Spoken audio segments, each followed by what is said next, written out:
live from our home studios across North America. Please welcome the hosts of Security Sidebar, Sander Vinberg, Malcolm, Heath, and me, Peter. Hey, community, welcome to April's DevCentral's Security Sidebar with F5 Labs. We always have a fun chat with the threat research folks here at F5. If you're new to the channel, we always talk tech among other topics. Sometimes it's peanut butter. How's that?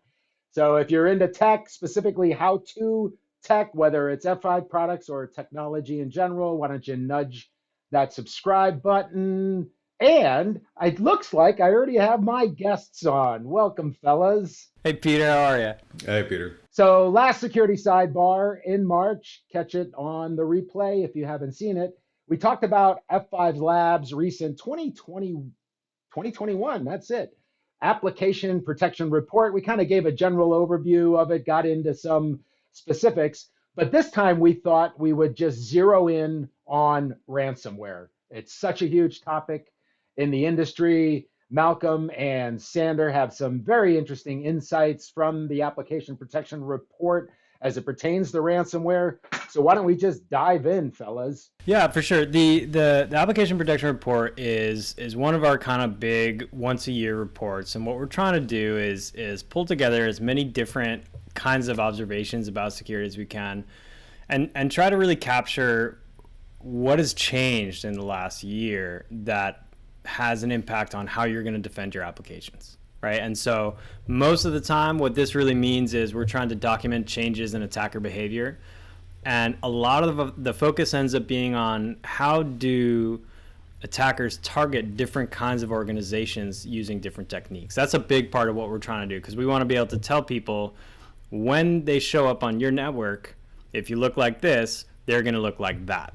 You know, that's kind of the most fundamental question. But the nature of security means that we end up talking a little bit about business risk and a little bit about configuration risk, and we end up sort of covering, at least briefly, a pretty wide range of things, which is why that report always ends up being so long.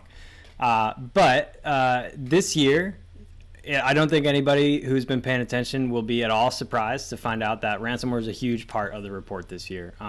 What we've seen essentially for the duration of the pandemic, we've seen a pretty dramatic transformation in terms of how people are going after applications. And a lot of the trends in ransomware actually started before that. Some of the things that we are now seeing as like kind of standard in the ransomware playbook was sort of leading edge new ideas. For instance, like the affiliate model that's been around for years, but it really was sort of gaining steam 2017 to 2019. And then by the time the pandemic hit, I think all the conditions were really in place for ransomware to cause a lot of damage. So when we have this report and we say, oh man, ransomware, or rather malware, breaches that had a malware component sort of jumped from less than 7% of breaches in 2019 up to 17% in 2020, and then more than 30% in 2022.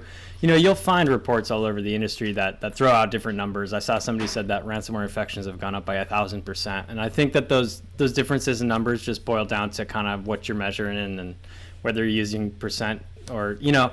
But the point is that it's really obvious that a big change has taken place.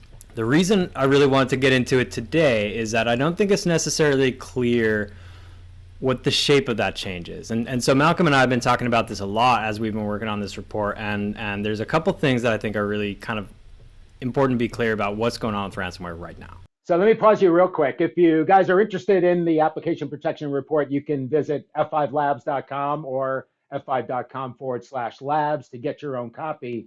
One of the things you mentioned earlier, Sander, was something about affiliate networks. So is that kind of like paying somebody to do it for them, like when you think about affiliate networks? Sort of. Most of the time, the way that this manifests is that one actor is developing the ransomware tool, and then they are farming it out to affiliates who are targeting specific organizations with the tool, carrying out the attacks, collecting the ransom. And then most of the time, the way that the structure works, as far as I understand it, is that the affiliates are paying a cut up to the actual developer of the tool in exchange for being able to use it. And the sort of what I always think of, partly because there's so much research and documentation about the way that this thing worked, is the GandCrab network, which I believe sort of really peaked 2018 and early 2019. Finally, it was around 2019 that the head of the GandCrab network sort of announced that they were shutting the whole thing down and he was going to retire.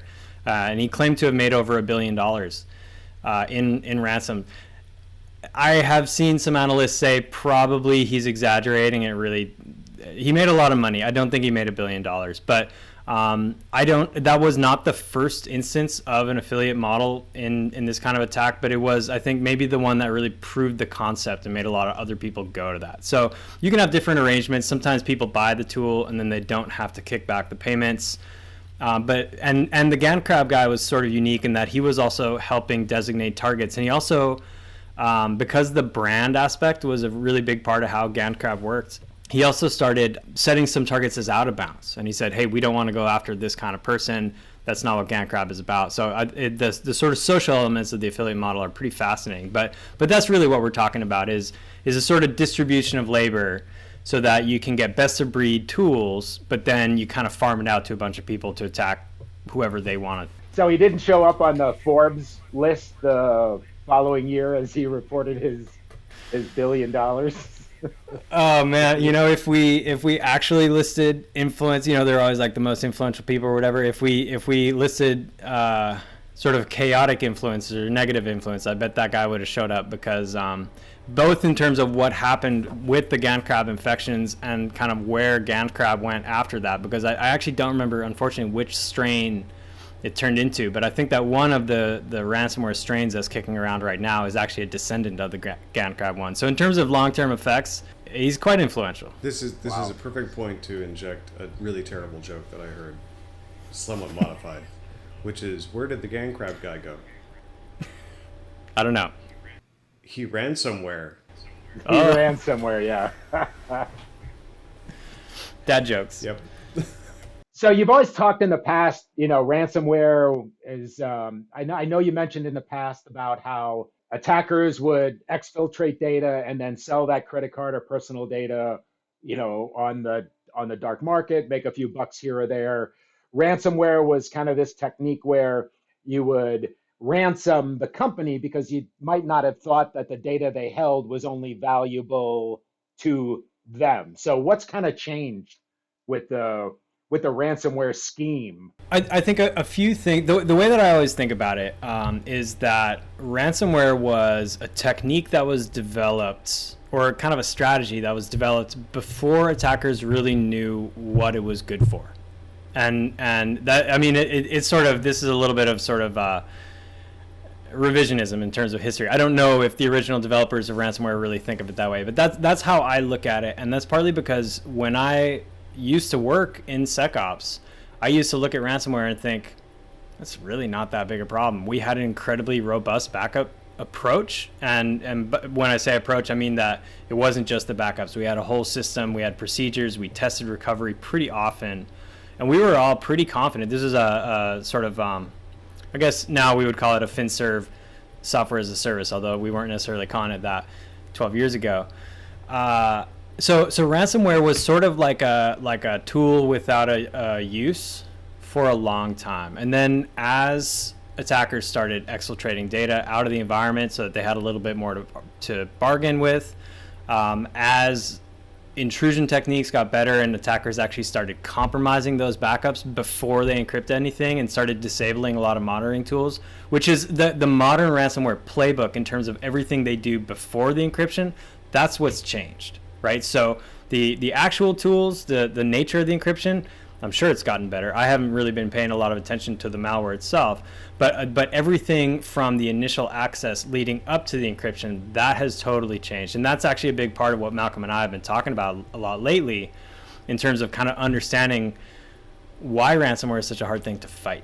So why is that, Malcolm? Well, I think it's important to kind of make the distinction that I think sometimes we miss, right? We talk about, there are so many different things that we talk about in terms of initial access, in terms of web app security, in terms of remote code execution, in terms of, and we have a very, very flat non-distinguished taxonomy for all the different things that we see. And I think it's really important to kind of call out that ransomware is this end activity, right? It's the end part of a whole bunch of other things, and the way that you get from initial access to encryption for ransomware is all very much tied together. And it's Sander can probably say more, but in the APR, we have these Sankey diagrams which can show the flow that various attackers took through all those different stages, and we can start to see from those, I think, how each are at least somewhat dependent on the preceding step to get you to the point where you need to be. Not all attackers do this, right? I mean, there's plenty of times when somebody does a credential stuff or whatever, or finds a remote code execution vulnerability and uses it, and then just like installs a crypto miner, and that's where they stop. But for these particular attacks, there is clearly a recognition on the part of the attackers that they need to get to a certain point where they can actually do the ransomware part of it and have some degree of success with it, right?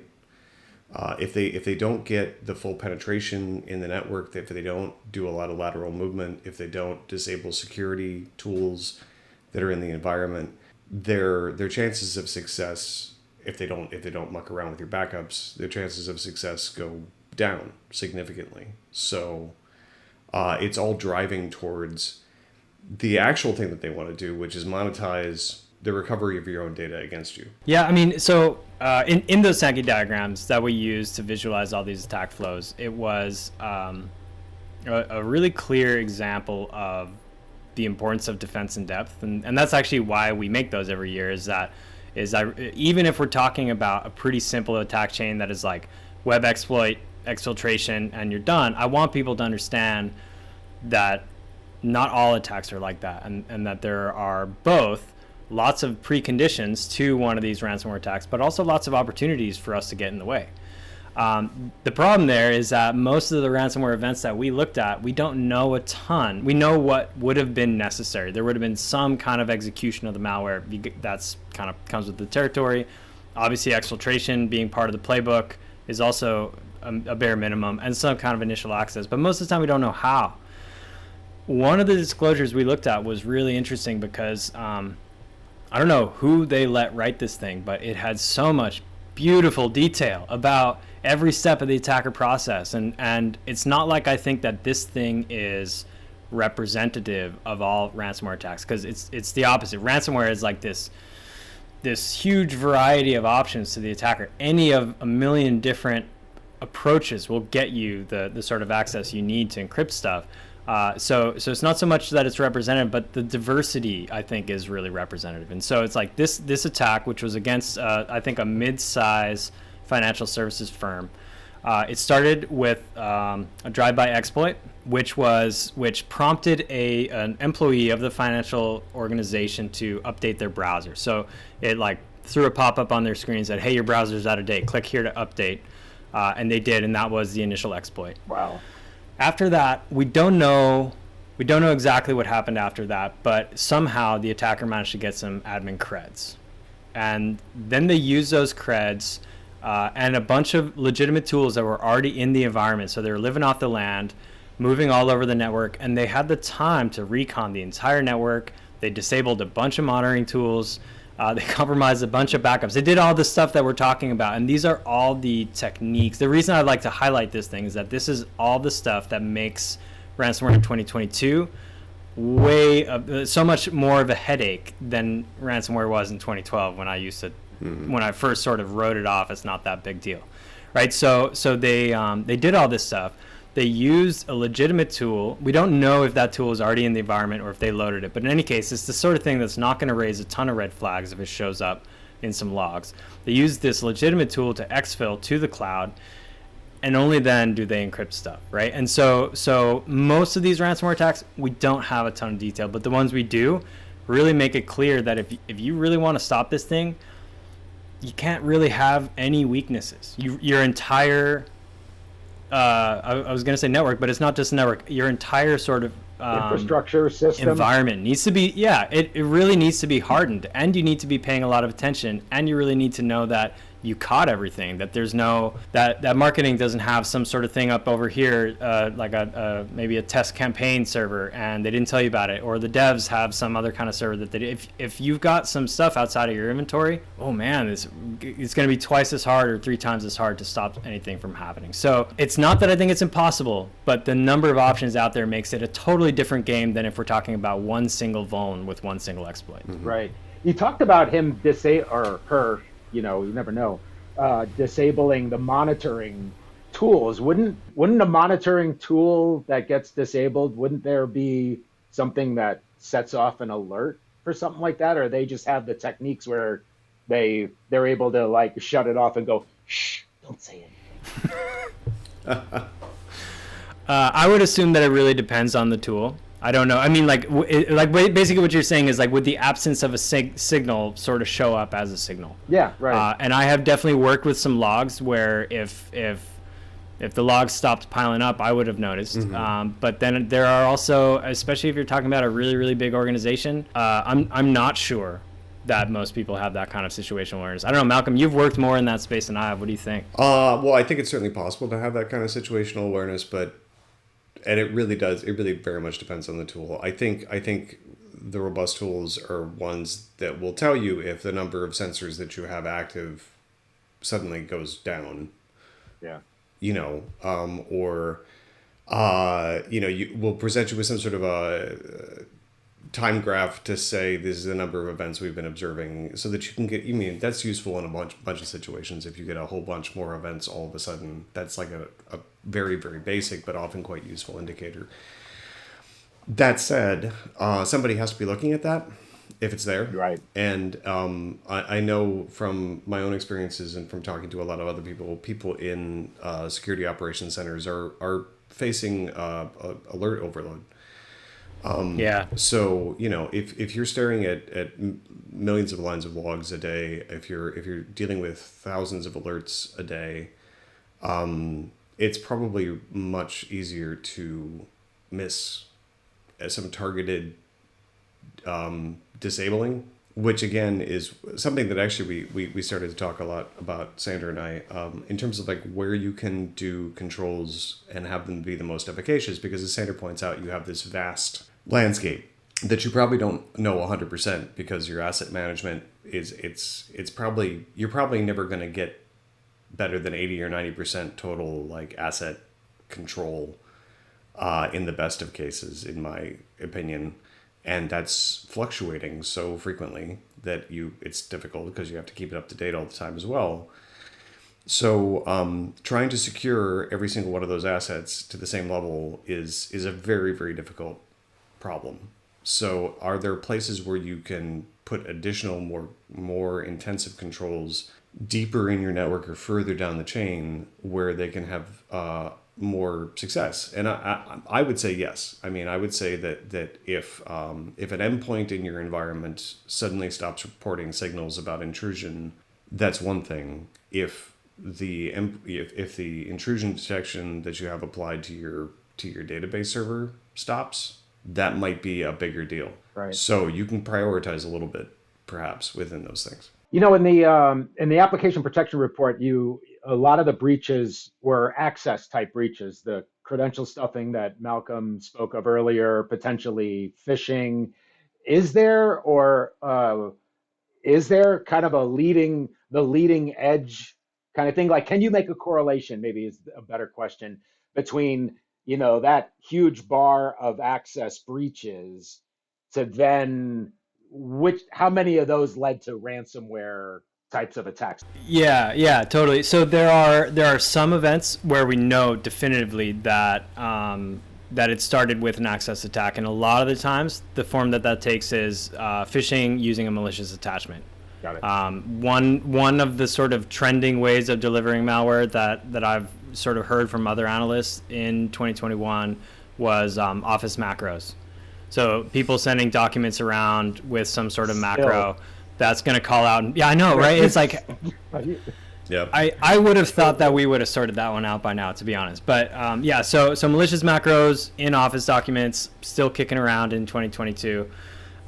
So we know about a couple of those. We know that there were phishing attacks that had links, and then you go to the link and it drops some malware on you, which was kind of a good reminder for me, in case anyone out there was making the same sort of just mental mistake that I was sort of thinking that all the links are just for the purpose of harvesting creds. And a lot of phishing links are about harvesting creds, but not all of them. Sometimes they send you to a malicious site or a compromised site, and then you get hit with the malware. So some of those attacks, Peter, we absolutely know access attack led to ransomware. And that it was because of that we started using the Mitre Framework, so that we weren't having to choose between these two things, because using the previous model, I had to either say this is a phishing attack or it's a ransomware attack, and I was like, well, that doesn't tell the whole truth. There is unfortunately a larger percentage of the ransomware attacks where we don't really know, but if I look at one data model that tells me that about 35% of the breaches involved some kind of access compromise, and then I also look and I see that about 42% of the breaches 42% of the application-focused breaches involved some kind of ransomware. I'm left to conclude that I know there's some overlap. I can't quantify it. I can't tell you exactly what it looks like, but I know that it is definitely one way. There are absolutely web exploits that are going to get you in and give you that kind of access. There's also we should also talk about credential stuffing against infrastructure, or credential stuffing against admin assets. That is kind of, I am increasingly considering that kind of its own bag, just because the impact is so big, right? That's the fast track to the escalation of privileges. But still, I think the credential stuffing, spear phishing, dictionary attacks like that, you got to do a little bit of work. If you're just going in through a customer-facing UI, you're going to have to work hard to go from there to the sort of persistence and visibility in the Defender environment to actually do the ransomware attack, but it's certainly possible. And a lateral spearfish would be my first guess. If I had cred stuff someone's email inbox and my eventual goal was to encrypt something for ransom, I would probably just try to move sideways and spearfish somebody with admin creds. That's interesting. What would you do, Malcolm? I think I would, if I could get creds of somebody who worked at the place, like even a low level account, I would immediately, like even via business email compromise or what have you, right? That whole track. Right. I think I would probably be looking for RDP servers. Publicly exposed RDP servers or even endpoints, then get logged in that way, and then probably use one of the several tools that can dump admin passwords out of memory to get my privilege escalated to maybe local admin or possibly even domain admin, depending on who's been logging into it to do stuff. So my immediate approach, although yours would certainly work too. Just different attacker viewpoints. Yeah, I think this really illustrates the point, right? Is that it really is like this sort of, I don't know, I keep coming, there's this, I'm going to out myself as a huge nerd now, but there's this Borges short story called The Garden of Forking Paths. Yeah. And all, like, for like 6 months now, I've been doing this research, and I keep thinking that ransomware is the garden of forking paths. So if anybody out there is a literature fan and a security person, all three of you, I salute you. So you also just mentioned the Mitre Framework, and I know we've had a show on that, but can you kind of tell us a little bit on how you use that Mitre Framework to kind of dissolve some of that data to come up with some conclusions? Yeah, sure. Well, the short version is that we had to bend it. We kind of hacked the Mitre attack framework a little bit to suit our purposes. Although actually we changed it more last year than we ended up having to change it this year. But what the Mitre framework is, I hope that they don't mind if I refer to it as, it's sort of like a grammar of attack behaviors in terms of it allows you to analyze and communicate what an entire attack looked like using kind of a unique set of terminology that Mitre developed. And on the plus side, it is incredibly comprehensive. On the minus side, sometimes they end up using their own concepts to describe an attacker behavior, and to such a degree that even a really experienced person who doesn't know how that framework works, they might look at that and be like, what does that even mean? I don't get it. So it has a little bit of a learning curve, but once you get in, you have this really sophisticated way to capture both how an attacker does something, but also why they're trying to do it, right? And so what we did, usually the Mitre attack framework is used for the purpose of boiling down one attack and communicating one attack chain. So for instance, CISA, the government organization, will sometimes publish a CISA advisory about some attack chain, and they'll have the Mitre attack chain sort of vocabulary showing at the bottom, which is awesome because it starts to standardize something that is not so standardized. It's not often that you see it applied to a large number of attacks like we did. And so in order to do that, we had to kind of shoehorn it a little bit and make a couple modifications. But what it did allow us to do was do these attack chain visualizations so we can actually look at the frequency of different relationships. So how many attacks that start with phishing then proceed to a lateral movement phase versus how many phishing attacks exfiltrate data and stop right there, for instance. So that's why we started using it. Interesting.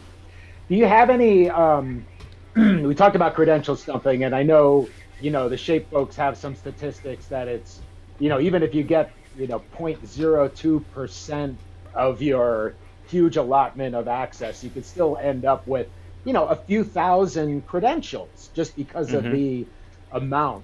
Do you have any indication on like sort of similar to ransomware? Like, is it 5% of attempts they're able to pull it off? 2%? Like, is there? I don't know actually, and that is one of the limitations of this data that we collect, which is so one of the strengths of using breach disclosures is that that all the attacks were successful. Yeah. Okay. Right, and that's great because that means I can say this is the stuff that attackers use when they're making money. Yep. Right, so there's that's the strength. The weakness is I don't hear about the successful defense attempts. Right. And I even tried this year to track disclosures that said that we had a ransomware attack and we managed to stop it. But I only caught 30% of the breaches had the characteristic of ransomware, but only 2% actually caught it in time. So that tells you the ratio right there is like 15 to 1. So unfortunately, I have no idea what the success rate is for the attackers. And I would like to think that there are tons and tons of folks out there that are just stomping these attacks every day. I really hope that's the case, but I only hear about the ones that don't work out. Yeah, and I also read in the APR the difference between, and it's a distinct difference between, as you were saying, a reported breach versus a researcher figuring, a vulnerability out and then, allowing the company to, take care of it prior to disclosure, which is an important distinction too. And there are sometimes exposures where they can confirm that there's been data exposed and stuff, but sometimes it doesn't trigger a legal breach. Like, for instance, one of the attack campaigns that we wrote about this year was actually an attack chain that started in late 2020. So late December 2020, we started hearing about what are suspected to be state-sponsored actors going against this tool called FTA, published by a company called Accellion. And I know from a couple other briefings that there were several government organizations within the U.S. that were hit by this thing because a lot of government entities were Accellion customers. Those folks aren't mailing out breaches. Yeah. Right? And so, or at least I haven't seen any, right? And so I think that there are, for every private sector organization or certain covered public sector organizations where they pass some legal threshold and the breach disclosures end up in my inbox, I think that there's a lot of attacks, both successful and unsuccessful, that we never hear about. And a lot of these government ones, for obvious reasons, are never going to show up. Yeah, and it's an important thing to note that the source of the data that we're using are public breach. A number of states have breach disclosure laws where if certain thresholds are met, the breach has to be reported to the attorneys general of the state.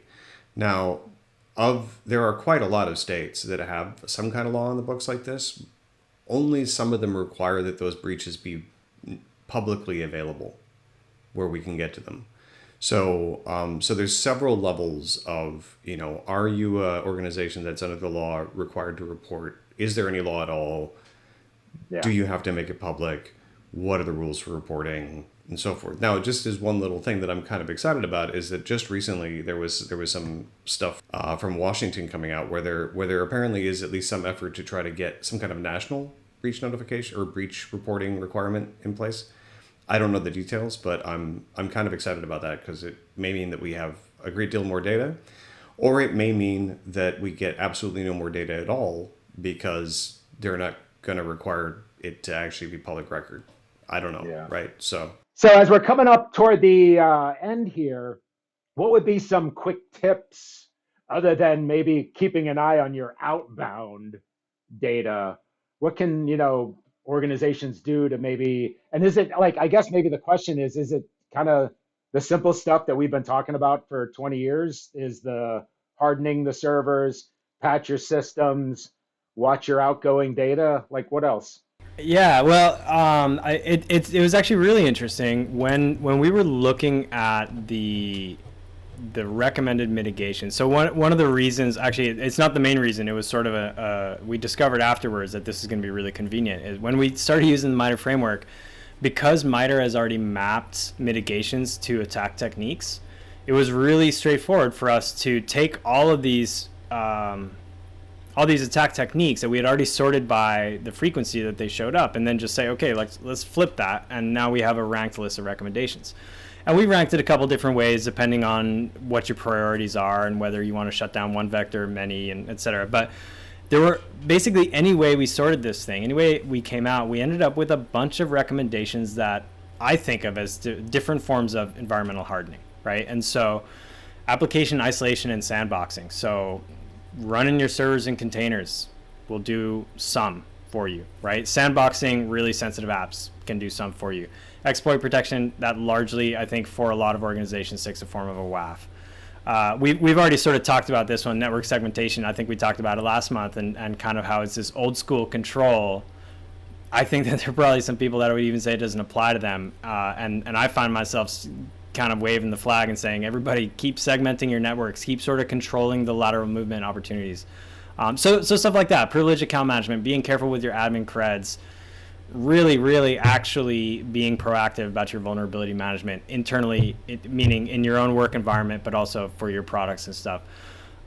So yeah, I guess it does just boil down to hygiene and just trying to cover all your bases, but go back to something Malcolm said 20 minutes ago, cover all your bases, but not uniformly, but in a risk-based way, yeah. Right? So if you have super sensitive stuff over here, then don't sacrifice coverage in the really sensitive stuff to protect something that doesn't matter so much. Yeah, fascinating. I always love talking to you guys. If you want to get your own copy of the application protection report, as we mentioned at the top of the show, you can visit f5labs.com. Always a fascinating conversation with you guys. So for my good buddy Sander and my good buddy Malcolm, I'm Peter, and we're with F5. Thanks for watching.